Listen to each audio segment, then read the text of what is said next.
দিনেই তাকে ওই সিদ্ধান্ত নিতে হবে, আবার একটা প্রতীকে তার জাতীয় নির্বাচনের ভোটও দিতে হবে। এটা একটা সংকট তৈরি করবে। দীর্ঘ প্রায় 9 মাস জাতীয় ঐক্যমত্য কমিশনের এবং রাজনৈতিক দল এবং স্টেক হোল্ডারদের প্রচেষ্টায় যে সংস্কারগুলো নিয়ে আলোচনা চলছিল, তার ভিত্তিতে জুলাই জাতীয় সনদ সংবিধান সংস্কার বাস্তবায়ন যে আদেশ, এই বক্তব্যে সেটা জারি করার ঘোষণা দিয়েছেন যে সে আদেশ জারি করা হয়েছে এবং ইতিমধ্যেই সেটা গেজেট প্রকাশিত হয়েছে। নাম্বার 1। নাম্বার 2, তিনি গণভোট প্রসঙ্গে জনগণের যে অভিপ্রায় এবং গণ দাবিকে উপেক্ষা করে একই দিনে জাতীয় নির্বাচন এবং গণভোটের ঘোষণা দিয়েছেন। আমরা এখানে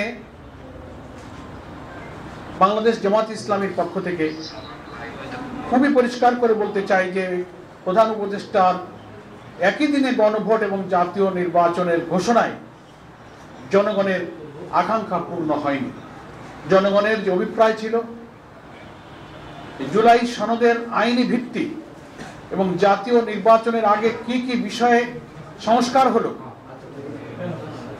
নতুন প্রস্তাবিত জুলাই চার্টারের ভিত্তিতে সংবিধানের কি কি সংশোধনী প্রস্তাব যাচ্ছে, যে 48টি প্রস্তাবে আমরা সর্বসম্মত হয়েছি সাংবিধানিক সংস্কার সহ অন্যান্য সংস্কার, এগুলো জাতীয় নির্বাচনের পূর্বে জাতিকে জানাতে হবে, ভোটাররা জানবেন, তার উপরে মাইন্ডসেট হবে, তারপরে তার উপরে হা না মতামত দেবেন।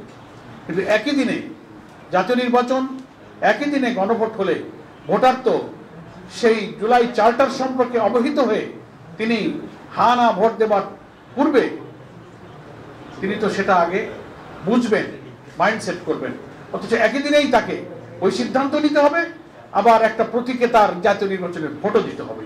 এটা একটা সংকট তৈরি করবে।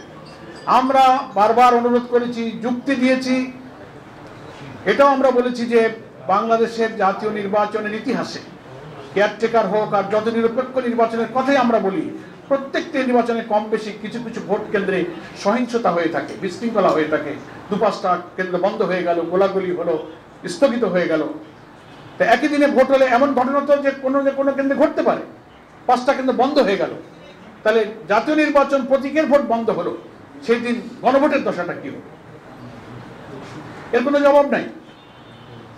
জুলাই সনদে এই যে 12.5 কোটি প্রায় ভোটার কি কি বিষয় হা বলবে না বলবে, বিফোর ন্যাশনাল ইলেকশন জাতিকে সেটা জানতে হবে, স্টাডি করতে হবে। ইলেকশন কমিশন সেটা পাবলিক করবেন, ওয়েবসাইটে দেবেন, তারপর না এত ক্রিটিক্যাল বিষয়ে তিনি সিদ্ধান্ত নেবেন। অথচ সেই সুযোগ না দিয়ে 2টা ভোট একজন ভোটারকে একই দিনে দিতে গিয়ে একটা সংকটে ফেলে দেওয়া হলো।